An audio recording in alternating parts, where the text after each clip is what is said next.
मेरा नाम है दानिश मकसूद और आप देख रहे हैं मेरा YouTube channel Dawn news editorials. आज है 28 अगस्त 2022। आज भी हम तीनों एडिटोरियल करेंगे। उसकी समरी हम देखते हैं, क्योंकि आज संडे है तो आज दिन के टाइम आपसे एडिटोरियल शेयर किए जा रहे हैं। जो पहला एडिटोरियल हमारे पास है वो है कॉर्नरिंग मिफ्ता। ठीक है। अब जिस आपको पता है कि जी मिफ्ता इस्माइल को वैसे बहुत ज़्यादा तनकीद का सामना रहा कि जो इन्होंने जो है सब्सिडीज़ वापस ली, बिजली की कीमत में इजाफा हुआ, पेट्रोल की कीमत में इजाफा हुआ, तो बहुत ज़्यादा तनकीद देखने को मिली। अपोजिशन की जानिब से तनकीद देखने को मिली ही, लेकिन पिछले दिनों आपने प्रेस कॉन्फ्रेंस देखी होगी इसकी जलाल चौधरी की और इसकी आबिद शेर अली की, जिसमें बहुत ज़्यादा तनकीद की इन्होंने मिफ्ता इस्माइल पे। तो अब ये उस हवाले से बताया जा रहा है कि किस तरह मिफ्ता इस्माइल ने कोशिश की और उसको करनी पड़ी कि IMF से ज़ाहिर है हमें कर्जा लेना था, तो ये सारी उनकी शराइत माननी थी, ठीक है। लेकिन उसको ये कड़वे घूंट लेने पड़े, लेकिन उसमें क्या हुआ है कि अपोजिशन की जानिब से तनकीद थी ही, अपने लोगों की जानिब से भी इसको बहुत ज़्यादा तनकीद का सामना है। और इसमें बताया है कि उसको क्या करने की कोशिश की जा रही है, कॉर्नरिंग मिफ्ता। कॉर्नर करना क्या होता है, आप इसको बिल्कुल जिस तरह हम आम लफ्ज़ों में बोले ना कि बिल्कुल खुडे लाइन लगाना, नुक्कड़े लगाना, बिल्कुल आप इसको हटा दो मेन स्ट्रीम से ना, ठीक है। तो उसको आप कह सकते हो जी force into an awkward, embarrassing और इनएस्केपेबल पोजीशन, ठीक है। तो बिल्कुल आप उसको साइड से हटाने की आप कोशिश कर रहे हो मिफ्ता की, ठीक है। स्टेप तो उसने इसी वजह से लिए क्योंकि ज़ाहिर है IMF से लेनी थी ट्रांश, उसके बगैर ऐसा पॉसिबल नहीं था। लेकिन आप उसको कह सकते हैं एक तरीके से कुर्बानी का बकरा बनाया जा रहा है PMLN की जानिब से इसको, मिफ्ता इस्माइल को, ठीक है। इसको आप देख लीजिएगा। बाकी मेरा व्हाट्सएप ग्रुप ज्वाइन करना हुआ तो ये मैंने नंबर दिया हुआ है, यहाँ पे आप रब्ता कर सकते हैं। अभी हमारा फ्री ट्रायल चल रहा है 3 दिन का, तो लिंक दे दूँगा वहाँ से, आप फ्री ट्रायल में चेक कर सकते हैं कि हम पेड ग्रुप में क्या शेयर करते हैं, ठीक है। इस तरह की डेली वीडियो एक होती है जिसमें हम तीनों एडिटोरियल की समरी शेयर करते हैं रात को 9 से 10 के दरमियान, ठीक है। अच्छा, अब इसको हम थोड़ा देख लेते हैं। ये कह रहे हैं कि जी just when the IMF is about to take a final decision on the release of much needed funds to shore up Pakistan's foreign exchange reserves, an unfortunate controversy has arisen over both the intent and ability of key decision makers in Pakistan to deliver on commitments made to the international order. ठीक है। अच्छा, अब इसमें एक चीज़ बताना आपको भूल गया, जो मिफ्ता इस्माइल के हवाले से तो बात थी, इसमें एक और चीज़ जो थी KP फाइनेंस मिनिस्टर को लेके, जो इन्होंने जो है ना वो इसमें लिखा है, इनका जो केपी का जो है ना फाइनेंस मिनिस्टर तैमूर झगड़ा, इसने लेटर लिखा इसको मिफ्ता इस्माइल को कि जी हम जो है ना वो क्या जो कंडीशंस वगैरह हैं IMF की वो पूरी नहीं कर सकेंगे। तो उस हवाले से भी यहाँ पे तनकीद की गई है कि भाई उस टाइम पे जब बिल्कुल मिलने के करीब है ट्रांश, तो उस टाइम पे अगर आप इस तरह की हरकतें करोगे तो एक तो वो जो हैं वो PMLN वाले ही इसको मिफ्ता इस्माइल को कह रहे हैं, तनकीद का निशाना बना रहे हैं। ऊपर से उन्होंने कहा, ये केपी वाले ने कहा है कि जी हम शराइत पूरी नहीं कर सकेंगे। तो खतरा इस बात का भी है कि कहीं जो है ना वो ट्रांश देने से इनकार ही ना कर दे IMF। तो उस हवाले से भी इसको तनकीद का निशाना बनाया गया। दोनों चीज़ों को हम डिटेल से देखते हैं, ठीक है। उन्होंने कहा उसी टाइम में जब IMF जो बिल्कुल करीब था एक फाइनल हतमी डिसीजन लेने में, फैसला लेने में, किस हवाले से ये रिलीज़ है मच नीडेड फंड्स, ऐसे फंड्स जिनके पास हमको बहुत ज़्यादा ज़रूरत है। किस लिए? To shore up Pakistan foreign exchange reserve. Shore up होता है किसी चीज़ को सपोर्ट देना है, कोई चीज़ बिल्कुल गिरने वाली हो, ठीक है, तबाह होने वाली हो, तो आप उसको क्या है सपोर्ट दो। तो उन्होंने कहा उस टाइम पे जब IMF बिल्कुल करीब था पाकिस्तान को वो जो ट्रांश थी उसको रिलीज़ करने के, ताकि सपोर्ट मिल सके पाकिस्तान के फॉरेन एक्सचेंज रिजर्व्स को, तो एक बदकिस्मती से एक हमें तनाज़ा देखने को मिला है, किसके हवाले से? Both the intent and ability of की डिसीजन मेकर्स इन पाकिस्तान, ठीक है। कि जो एबिलिटी है, अहलियत है, जो की डिसीजन मेकर्स जो अहम फैसले करते हैं पाकिस्तान में, किस हवाले से? टू डिलीवर ऑन कमिटमेंट्स, कि वो पूरा कर सकेंगे। टू डिलीवर करने का मतलब होता है कि आप वो करो जो आपसे को कहा गया है, ठीक है।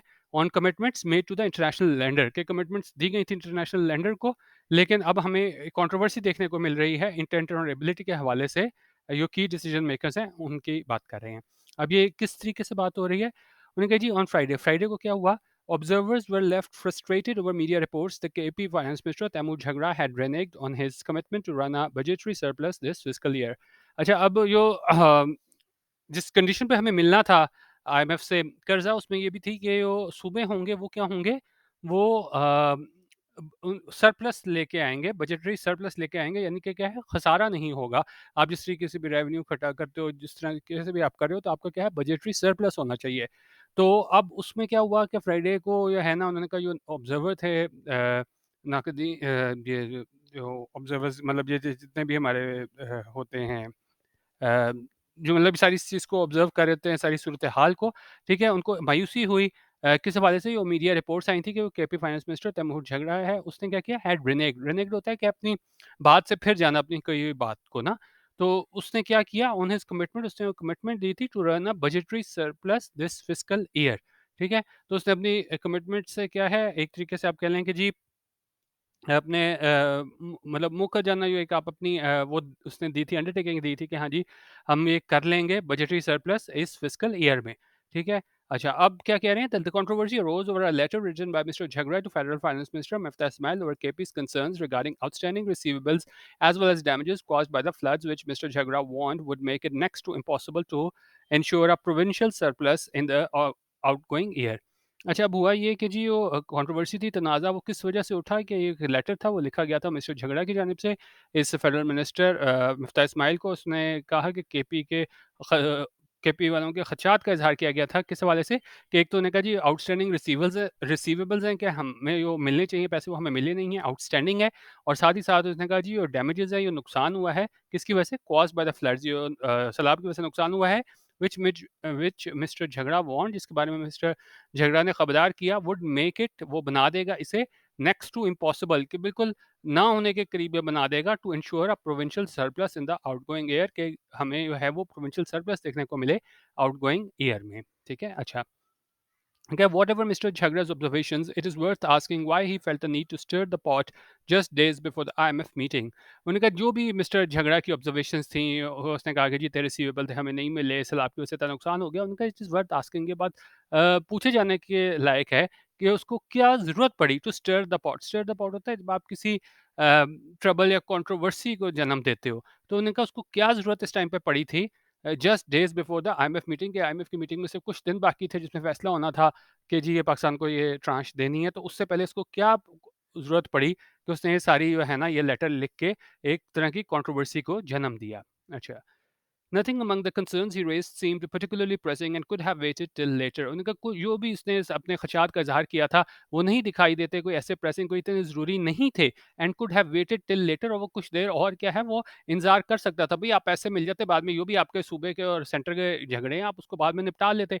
आप क्यों मौका दे रहे हो आईएमएफ को? वो कहेंगे देखें जी हमने कहा था कि आपका बजटरी सरप्लस होना चाहिए, आपका अपना जो केपी का फाइनेंस मिनिस्टर है वो कह रहा है कि नहीं जी बजटरी सरप्लस नहीं हो सकता, तो हम आपको जो है ना वो आईएमएफ की जो ट्रांच है वो नहीं दे सकते, और ख़ास तौर पे अब तो और भी ज़्यादा जो सैलाब की तबाहकारियाँ आए हैं, उसके बाद तो यकीनन हमें और भी ज़्यादा इस ट्रांच की ज़रूरत है। अच्छा। अब जहाँ एक तरफ इसको ये झगड़ा पे जो है वो तनकीद कर रहे हैं, उसी टाइम कह रहे हैं कि जी at the same time mister Ismail must take responsibility for not maintaining closer coordination with the provinces and allowing their frustrations to break out into the open. उन्होंने कहा उसी टाइम जो मिस्टर इस्माइल है उसको भी है ना जिम्मेदारी लेनी होगी कि उसने क्या है कोऑर्डिनेशन नहीं रखी, बातचीत नहीं रखी प्रोविंसेस के साथ, और उसने अलाउ किया, इजाज़त दी कि जो फ्रस्ट्रेशंस थी टू ब्रेक आउट होता है एक इसमें आप कह सकते हैं ना break out into the open, कि आप जो है ना कि ऐसी सिचुएशन में आ जाओ जहाँ पे जो है ना जो भी आपके ख़्यालात हैं, आपकी फीलिंग है वो क्या है हिडन ना रहे, ठीक है? तो उस हवाले से उन्होंने कहा कि उसको भी ये सोचना पड़ेगा मिफ्ता को कि उसने इन लोगों के साथ प्रोविंसेस के साथ कोऑर्डिनेशन नहीं रखी, बातचीत नहीं की, जिस वज़ह से जो उनकी फ्रस्ट्रेशन थी, जो उनके खदशात थे, वो क्या है वो सारों के सामने आए, इन ओपन आए। The two have now thankfully decided to meet on Monday to resolve the issue. और उन्होंने कहा जो भी इनका आपस में मसला बना मिफ्ता का और झगड़ा का, लेकिन जो है ना अब होपफुली थैंकफुली उन्होंने कहा कि जी अब दोनों ने फैसला किया है कि जी वो मंडे को मिलेंगे ताकि रिजॉल्व किया जा सके इस इशू को, हल किया जा सके इशू को, क्योंकि ज़ाहिर है आप आईएमएफ को मौका नहीं देना चाहोगे, वो कहेंगे जी आपको तो अपना केपी का जो मिनिस्टर है वो कह रहा है कि जी हम बजटरी सरप्लस नहीं ला सकेंगे।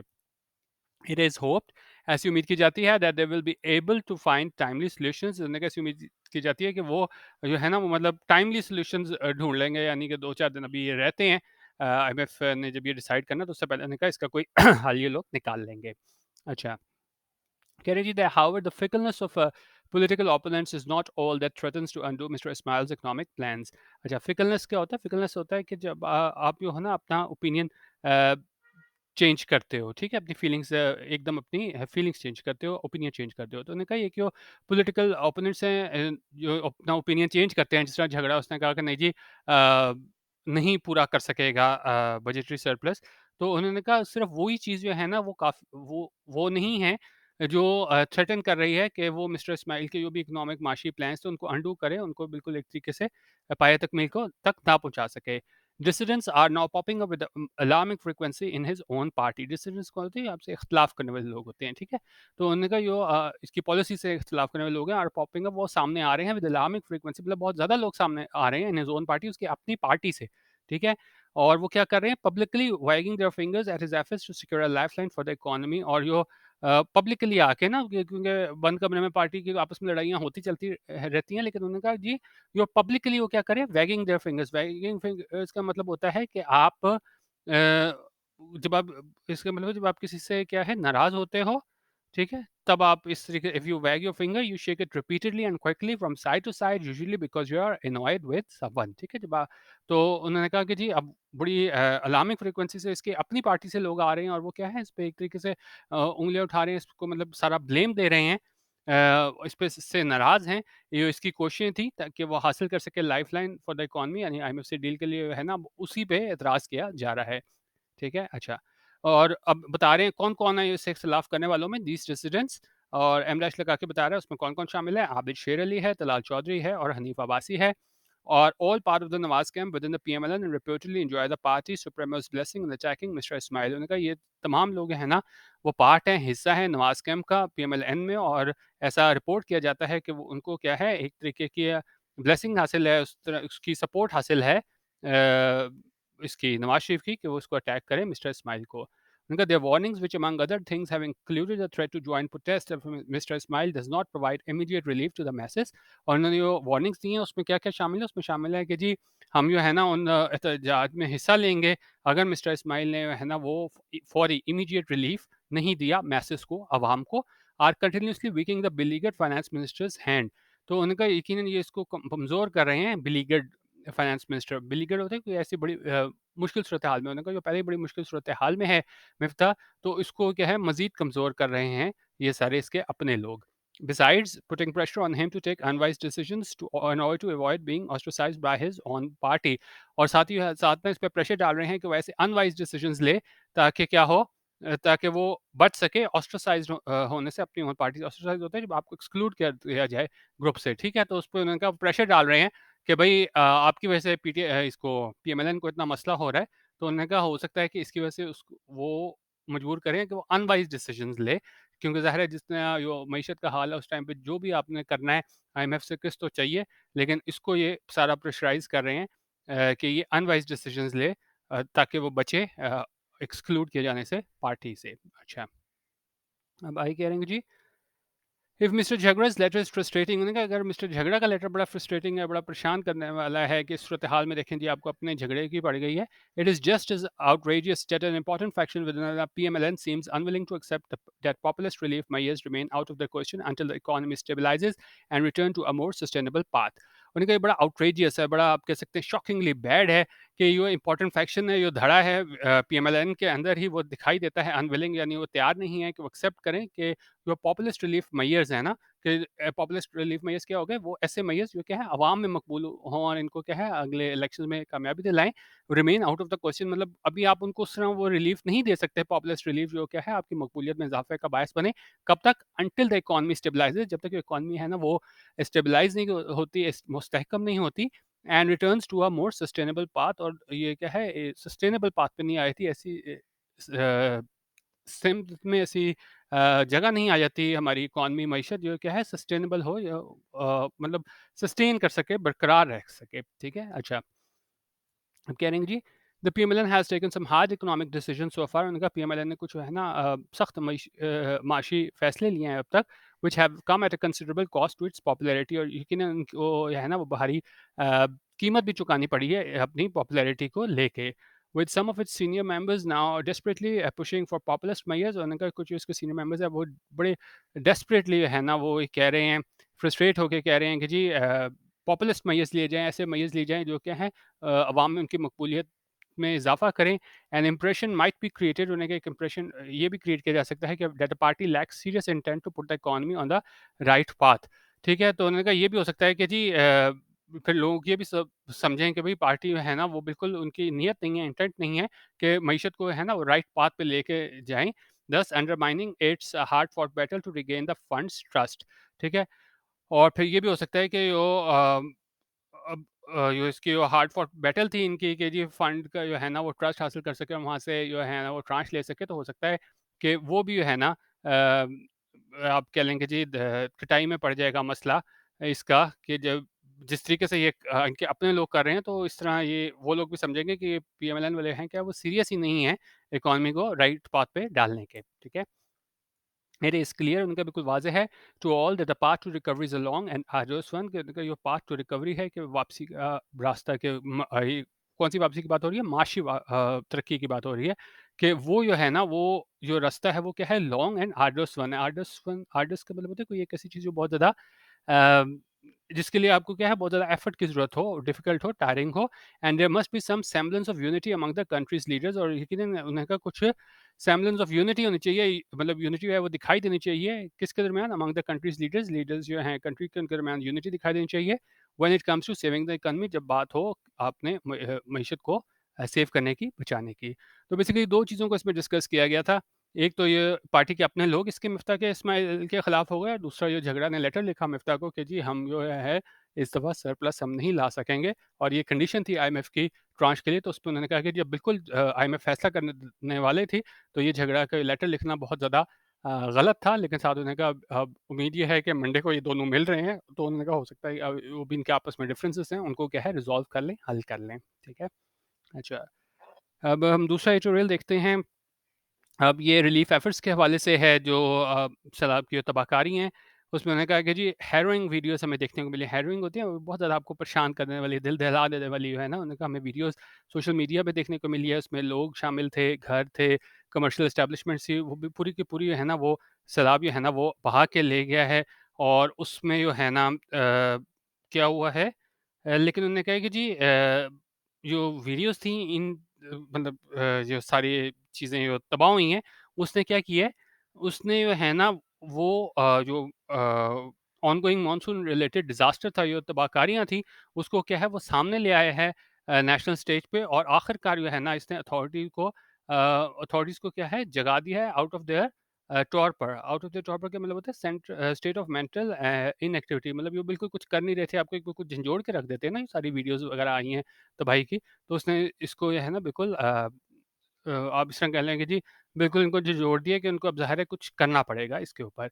अब बता रहे हैं कितने लोगों की यहाँ पे डेथ हुई है, उन्होंने कहा जी 16 डिस्ट्रिक्ट जो है ना वो मुतासिर हुए हैं, उसमें 66 जो है ना उनको ऑफ़िशियली जो है ना वापस अदा करार दिया गया है, 1000 लोगों की डेथ हो गई है, और मिलियंस जो है ना बगैर शेल्टर के हैं, और क्या है बगैर फूड के और पोर्टेबल वाटर के। और उन्होंने कहा गवर्नमेंट और एनजीओज़ जो है ना वो शुरू करती हैं अपनी एफर्ट्स, जो सबसे ज़्यादा मुतासिर थे सैलाब से इलाके वहाँ पे। और उन्होंने कहा एनजीओ जो हैं ना अगर हम देखा जाए तो उसमें छोटी वेलफेयर ऑर्गेनाइजेशन भी शामिल हैं। उन्होंने कहा वो कतरे जो है ना वो जल्दी पहुँचे कि ये चीज़ें मुहैया करने में, उसमें क्या-क्या शामिल था, टेंट्स थे कुछ हफ्तों पहले कि वो हेल्प कर सकें लेसन करने के लिए, कमी लाने के लिए जो इफेक्ट्स हैं अनफोल्डिंग ट्रेजेडी के, असरात अनफोल्डिंग ट्रेजेडी के, ठीक है? तो उन्होंने कहा जी गवर्नमेंट तो अब जाके जागी है कहीं पे, लेकिन एनजीओज़ जो थी ख़ासतौर पे जो स्मॉलर वेलफेयर ऑर्गेनाइजेशन थी वो पहले से ही ना ये सारे काम कर रहे थे टेंट वगैरह मुहैया करने में। और फिर अपील भी की गई है पब्लिक से डोनेशंस के लिए, फिर हमें सोशल मीडिया पे सारी अपील नज़र आ रही है, न्यूज़पेपर में, टेलीविज़न में। और और उन्होंने कहा वो वाले सिटीज़नरी, वो वाले लोग जो क्या हैं नोन फॉर इट्स एल्ट्रुइज़्म, जो जाने चाहते हैं कि वो सेल्फलेस होके काम करते हैं दूसरों की फलाह के लिए, उनको क्या है must dig deep. Dig deep का मतलब होता है उनको बहुत ज़्यादा एफर्ट लगानी पड़ेगी, इस्तेमाल करनी पड़ेगी फिजिकल, मेंटल और फाइनेंशियल रिसोर्सेज, उन लोगों को इस्तेमाल करनी पड़ेगी with in these financially strain times. इस वक्त जब बहुत ज़्यादा जो है ना मुश्किलात हैं, उस टाइम पे to come to their compatriots help, ताकि मदद की जा सके अपने हमवतनों की। अच्छा, अब उसमें क्या हुआ है, ये तो लोगों की जानिब से बात हो रही थी, और प्राइम मिनिस्टर लेवल पे क्या हो रहा है, prime minister Shahbaz Sharif's appeal, global organisations and financial institutions have also announced immediate aid of more than $500 million for flood victims. अच्छा, इसके कहने पे जो है ना $500 मिलियन की एड हमें वहाँ से भी नज़र आई है फ्लड विक्टिम्स के लिए। किनकी जानिब से? ग्लोबल ऑर्गनाइजेशंस और फाइनेंशियल इंस्टीट्यूशंस की जानिब से। और इसमें थोड़ी तनकीद भी कर रहे हैं प्राइम मिनिस्टर इमरान खान पे कि जी former prime minister Imran Khan after an inexplicable initial reluctance has announced he would lead an international telethon to raise funds for flood victims. Politics must take a backseat for now. उन्होंने कहा जी former prime minister Imran Khan थे after an inexplicable initial reluctance. Inexplicable होते हैं कि जिसको आप ना एक्सप्लेन ना कर सको, आप बता ना सको कि भाई क्यों उसने ऐसा किया। तो उन्होंने कहा कि जी शुरू में तो इनिशियल रिलक्टेंस थी, रिलक्टेंस होती है जब कोई आप अनविलिंगनेस शो करते हो, कुछ ना करना चाह रहे हो, कि शुरू में तो नहीं करना चाह रहा था, लेकिन उन्होंने कहा आखिरकार जो है ना, इमरान खान ने ऐलान किया है कि वो एक लीड करेगा इंटरनेशनल टेलीथॉन को, ताकि फंड्स इकट्ठे किए जाएँ फ्लड विक्टिम्स के लिए। और कह रहे हैं कि जी politics must take a back seat for now. Take a back seat का होता है कि जी इसको क्या है, कम इम्पोर्टेंस दी जाए, कि वो सियासत तो होती रहती है। तो उन्होंने कहा कि जी politics must take a back seat for now, कि अभी सियासत को छोड़ दो, अभी ये सारे फ्लड विक्टिम्स हैं, इनके लिए काम किया जाए। अच्छा, अब इसमें बात ये है कि जो जनरल कंसेंसस है कि ज़्यादा लोग इस बात पे एग्री करते हैं कि इस साल का डिज़ास्टर है वो क्या है, सरपास कर जाएगा, मतलब उससे बढ़ जाएगा जो 2010 के फ्लड्स आए। क्योंकि जी 2010 में आपको पता है कि बहुत ज़्यादा तबाही हुई थी, लेकिन अब ये एक अफ़सोस का इज़हार किया जा रहा है कि जी, और ये ख़दशा ज़ाहिर किया जा रहा है कि ये उससे भी ज़्यादा तबाही लेके आएगा। और ये तबाही है, उसमें इंफ्रास्ट्रक्चर है, की रोड्स हैं, ब्रिजेज़ हैं, उसने जो है ना वो चैलेंजेस को और ज़्यादा बढ़ा दिया है, क्योंकि आप क्या है रसाई हासिल नहीं कर पा रहे उन लोगों तक पहुँचने की जो क्या है अफेक्टेड हैं, इससे मुतासरा हैं। और उन्होंने कहा असाइड फ्रॉम दिस, इसके अलावा क्या है, there is the question of tailoring the response to effectively meet the victims' needs. उन्होंने कहा ये भी ज़रूरी है कि आप अपने जो रिस्पॉन्स है उसको इस तरह लेके जाओ कि आप उन लोगों को क्या ज़रूरियात हैं उसको पूरा करो। उन्होंने कहा ये बहुत ज़्यादा इम्पोर्टेंट है, ख़ास तौर पे उस टाइम पे जब हमारे फाइनेंसेस पहले ही बड़े थोड़े हैं। ख़ास तौर पे उन्होंने कहा कि जी कई लोग जो है ना उनके पास कोई ज़रिया नहीं है कि वो क्या है कुक कर सकें। अब आप सारी चीज़ों को वहाँ ले जाएँ और वहाँ पे कोई क्या पका के देने वाला ही ना हो, तो उन्होंने कहा they must be provided cooked meals, तो लिहाज़ा उनको क्या है कुक्ड मील प्रोवाइड किया जाना चाहिए। और 2010 में क्या कह रहे हैं, और सा 2010 में जो सैलाब आए थे और 2005 में ज़लज़ला था, उन्होंने कहा ये देखा गया था कि लोग जो है ना रश्ड पेल-मेल होते हैं ना, कन्फ्यूज़्ड, रश्ड और डिसऑर्डरली मैनर के, मतलब वो मदद तो करना चाहते थे, लेकिन 2010 और 2005 में क्या हुआ कि वो वहाँ पे गए अफेक्टेड एरियाज़ में इन अ कन्फ्यूज़्ड और रश्ड मैनर, ताकि मदद की जा सके। लेकिन उसमें भी पाकिस्तानियों ने बड़ा दिल खोल के जो है ना इन कैश एंड काइंड जो है ना वो डोनेशन दी। लेकिन उन्होंने कहा कि but because the relief effort at least in the earlier stages, उन्होंने कहा ये रिलीफ एफर्ट थी खास तौर पे शुरू के स्टेजेस में, वाज़ नॉट प्रॉपर्ली कोऑर्डिनेटेड, वो प्रॉपर्ली उसको कोऑर्डिनेट नहीं किया गया था, मैप आउट नहीं किया गया था, प्लान चॉक आउट नहीं किया गया था। There was chaos and replication of efforts, वहाँ हमें अफरा-तफरी नज़र आई। और क्या हुआ, whereas in some places donation was in excess of need, क्योंकि उन्होंने कहा जी तब 2005 और 10 में कोई कोऑर्डिनेटेड एफर्ट नहीं थी, तो कई एरियाज़ में हमें है ना वो मतलब कि ज़रूरत से ज़्यादा वहाँ पे इमदाद आ गई। Certain affected areas fail through the cracks, और कुछ जो है ना वो मुतासरा जो एरियाज़ थे, इलाके थे, वो बिल्कुल क्या है मिस हो गए। इट इज़ दस इम्पेरेटिव, उन्होंने कहा ये लाज़मी है फॉर द प्रोविंशियल गवर्नमेंट्स के लिए स्पेशली, खास तौर पे देयर डिज़ास्टर मैनेजमेंट अथॉरिटीज़, जो इनकी डिज़ास्टर मैनेजमेंट अथॉरिटीज़ हैं, to play an effective role, कि वो एक अहम किरदार अदा करें in coordinating diverse relief initiatives, ताकि वो कोऑर्डिनेट करें सारे ये रिलीफ एफर्ट्स को, so that the money and effort are judiciously utilised, कि वो पैसा है और एफर्ट है, कोशिश है, वो जुडिशियली यूटिलाइज़ हो। ये ना हो कि जी जिस तरह उन्होंने 2005 और 10 की मिसाल दी कि आपने एक कोऑर्डिनेटेड एफर्ट इस तरह नहीं थी, आप बस जा रहे हो और कहीं पे क्या है बड़ा एक्सेस हो गई वहाँ पे इमदाद, और कहीं इलाके बिल्कुल रह गए। उन्होंने कहा उस तरह नहीं होना चाहिए, आपकी एक कोऑर्डिनेटेड एफर्ट होनी चाहिए, और ताकि जो भी आप पैसा और एफर्ट लगा रहे हो उसको क्या है यूटिलाइज़ प्रॉपर तरीके से किया जा सके, ठीक है? अच्छा, अब तीसरा ट्यूटोरियल है, इसको हम जल्दी से देख लेते हैं। ये है हमारे पास प्रमोटिंग स्पोर्ट्स। अच्छा, अब इसमें बता रहे हैं कि जी अब वक्त आ गया है कि हम पुरानी चीज़ों को छोड़ के, आइडियाज़ को पीछे छोड़ के है ना फ्रेश और न्यू थिंग्स करें। अच्छा, अब इसमें हुआ क्या है, एक तो इन्होंने ये इनके एजाज़ में तकरीब हो रही थी पाकिस्तानी एथलीट्स के, जिन्होंने है ना कॉमनवेल्थ और इस्लामिक गेम्स में है ना अच्छी परफॉर्मेंस दी है।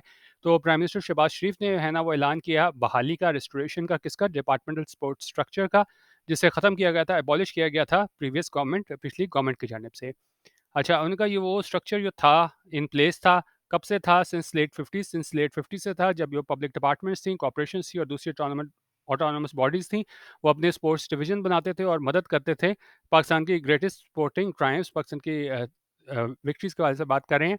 As through permanent jobs they give athletes a secure financial future. तो उन्होंने कहा ये जो परमानेंट जॉब्स के ज़रिए ये एथलीट्स को देते थे फाइनेंशियल फ्यूचर, और इससे जो है ना वो इनको इनको क्या है allowing them to focus on their game और ज़ाहिर है भाई जब जॉब होती थी, फ्यूचर सिक्योर होता था, तो फिर अपना फोकस कर सकते थे अपने गेम पे। It is a two sided argument दो, लेकिन उनका ये क्या है टू साइडेड आर्गुमेंट है। अब ये कहना कि नहीं जी अब आपने जिस तरह ये यहाँ पे इन्होंने क्या किया है restriction of departmental sports structure, ठीक है? अब ये कि जी डिपार्टमेंटल स्पोर्ट्स होनी चाहिए कि नहीं, ये भी क्या है टू साइडेड आर्गुमेंट है कि कुछ लोग इसके हक में हैं, कुछ लोग इसके खिलाफ हैं। अब उन्होंने कहा एक चीज़ तो उन्होंने कहा कि बेहतर तरीके से इस स्ट्रक्चर ने काम किया 1990 में, और उन्होंने कहा जी 1994 में है ना हम क्या है वर्ल्ड चैंपियन थे क्रिकेट में, हॉकी में, स्क्वॉश में, स्नूकर में। लेकिन उसके बाद से है ना it has since gone stale, कि मतलब अब उसमें मतलब वो बात नहीं रही थी डिपार्टमेंटल स्पोर्ट्स में, ठीक है? और जो ओपोनेंट्स हैं, जो हरीफ हैं डिपार्टमेंटल स्ट्रक्चर के, वो ये आर्ग्यू करते हैं कि जब एक दफ़ा प्लेयर का जो फ्यूचर है ना वो सिक्योर हो जाता है, तो ये एम्बिशन होता है, शौक होता है, तो स्ट्राइव के आगे जाने का वो क्या है ड्रॉप हो जाता है, ख़त्म हो जाता है।